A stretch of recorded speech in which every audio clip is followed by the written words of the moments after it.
What is going on, YouTube people? Today, we have an update on this whole fake PMG nonsense that has been floating around for over 2 weeks now. Quick recap.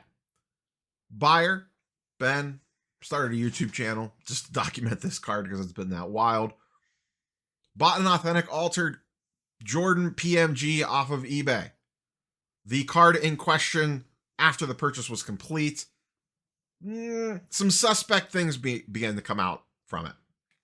Long story short, the card inside appeared to have been a base Jordan altered to make it look like a PMG, but it was labeled in a Beckett red PMG authentic altered slab. It passed eBay authenticity guaranteed. The card got shipped off to Beckett because of all the hubbubaloo about it. Beckett took a second look at the card, said, oops.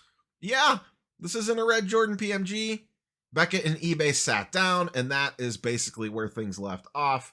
What has happened since and where things get a little wild is the buyer is getting his $23,000 back.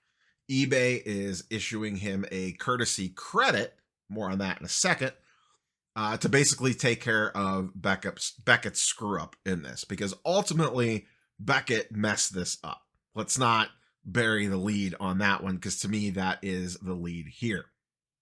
I think there's some definitely legitimate questions to be asked about eBay's AG policy, and we'll talk more about that in a minute. But let's not get lost in the sauce here that this was ultimately a massive, massive screw up for Beckett.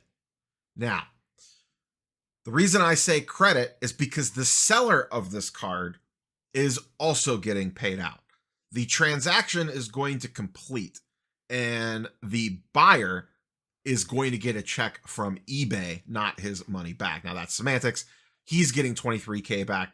That's the main goal here, is making sure that the buyer that was taken advantage of is getting his money back. Now, the seller, innocent, guilty, didn't know, did know, that's all hypotheticals. We can make some assumptions.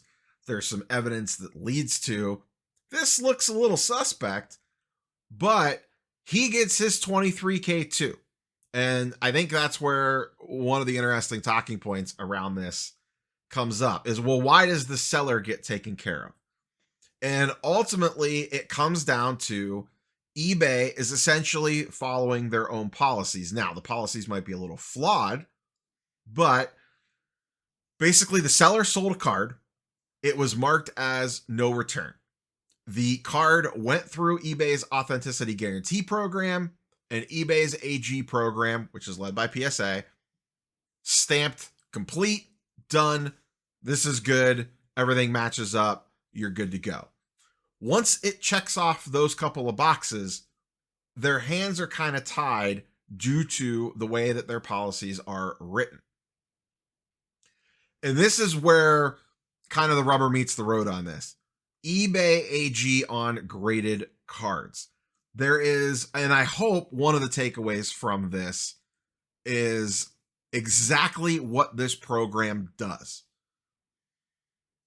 They are not re-authenticating the card inside the slab. That is an impossible task to ask. You cannot expect any grading company, I don't care which one it is, pick whatever 3-letter acronym you want, to hand them a card already graded in their holder or not and say, tell me that that card matches what's on the label. That is not what they are supposed to do, and it's not fair to ask them of that. You cannot authenticate a card without actually seeing the card in your hand, touching it, feeling it, looking at it, not inside of a slab that you can't get it out of. That is not what eBay AG does on slabs. What eBay AG does on graded cards is guarantee what is on the label is what you bought in the eBay listing. They are also checking to make sure the slab is not fake. That's a big thing. You know, is it a fake PSA slab? Is it a fake SGC slab? Is it a fake Beckett slab? They are also checking that the slab matches the description. Is there cracks? Is there chips? Is there scuffing? Is there scratches? That's what eBay AG does on graded cards. Now, raw cards, different story. If this card was sold raw, I would expect that eBay's AG would have caught this 100% and would have rejected it. But that's not what they do on graded cards. I think that is a key thing to remember here.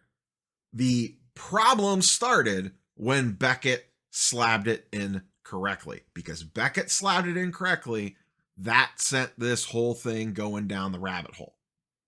Now, will eBay change their policy? I have no idea. Ben, in his latest video, talks about, he asked these questions to eBay, and they were basically like, which, they're probably not going to say that publicly anyway. Could they tweak something? Maybe. $23K sounds like an awful lot of money to write a check for, to basically CYA, to make it right for the customer. So good on them for doing that. I don't want to take anything away from eBay on this. They definitely did the correct thing. eBay authenticity guaranteed. You might not like it. They did the correct thing. Beckett did the wrong thing. Beckett's screw up cost eBay $23,000. Now, would eBay go to Beckett and be like, hey, buddy, you owe us $23K?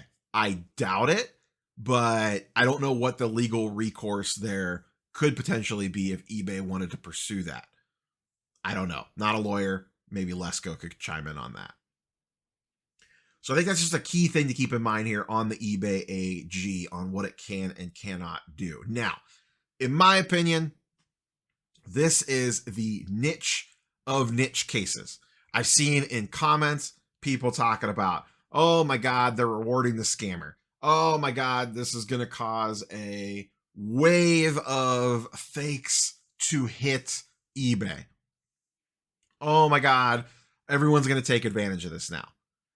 This is not easy to take advantage of. The reason this worked is because the grading company screwed up initially. Keep that in mind. The slab was legitimate. The label was legitimate. So for this to work again, first you would have to dupe a grading company, which I'm not saying can't be done, but that's a pretty tall order in its own right. And then it would have to get through, all the various steps that this one went through. But the first key is actually getting it through the grading company. If they manufacture a fake slab, eBay AG is going to catch that. And if they don't, eBay AG would be held accountable. That's the difference here. That would be an eBay mistake, not a Beckett, PSA, whoever mistake that slabbed it incorrectly. So I get it's bad optics that the seller of this got paid out as well. But I think the reaction to this has been, this is going to cause this massive wave of, all this nonsense coming to the marketplace, and all these scammers are going to take advantage of this. And eBay's AG is an absolute joke. It's really probably not any of those things. You got to look at the bigger picture sometimes on this stuff. The ways for this to be repeated again are so hard to replicate in a lot of instances. Now, maybe eBay, if they were smart, I'm sure a lawyer will sit down somewhere, probably a team of lawyers, because you cut a $23,000 check, guess what? You're going to have some meetings. Maybe a lawyer sits down and they add a bullet point to it that if after the fact, within X amount of days of the buyer flags the transaction, and it is later found out to be that the card was fraudulent inside the holder, basically an error was made via the grading company, that there is some recourse for eBay not to pay out a seller. Probably a pretty simple tweak. Whether they do it or not, I don't know. But I can tell you right now, they'll at least have a meeting about it. But that is the easy fix here. Is you just add some language about that, and you'd have to put a time frame on it, because you don't want to open up Pandora's box here either. Because, and I believe eBay told Ben in his video, this was literally a unicorn case. This was a one of one, that they've never really had this happen before, and I can't think of an instance that this has ever happened before. So ultimately, this comes down to Beckett screwed up big time. Cost eBay $23,000. The buyer was made whole. The seller act also made out. Good, bad, or indifferent? I don't know. Once again, We don't 100% know that the seller did something wrong. We're pretty sure, but we're not 100% sure. Another little side note is that the card, it sounds like, is going back to eBay.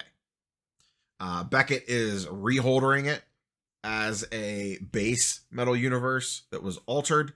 They're removing it from the PMG pop report, and then the card will actually go to eBay, which makes sense because the seller sold the card, they got paid. The buyer did not end up buying the card, they got paid. So the card needs to go somewhere. Beckett's going to reholder it, and it will go to eBay, probably to go in some, pile of shame or something in a little trophy case somewhere. I feel like that's something you would display somewhere in the work offices at eBay as like a reminder of, that whole situation, whoever was involved with it. But interesting story comes to a close. Ultimately, the buyer got taken care of. That's what matters. eBay did the right thing here. Beckett, they're sitting there like, okay, we're going to get some negative PR, but we didn't have to cut a $23,000 check. Yes. Or get put in the awkward position of having to cut a $23,000 check. Yes. So at the same time, Beckett is the biggest loser. They're also one of the big winners here because they get out scot-free. So that is where we currently sit. And a very interesting story comes to a close. That's all I got for you, boys and girls. We will catch you on the next one. Peace.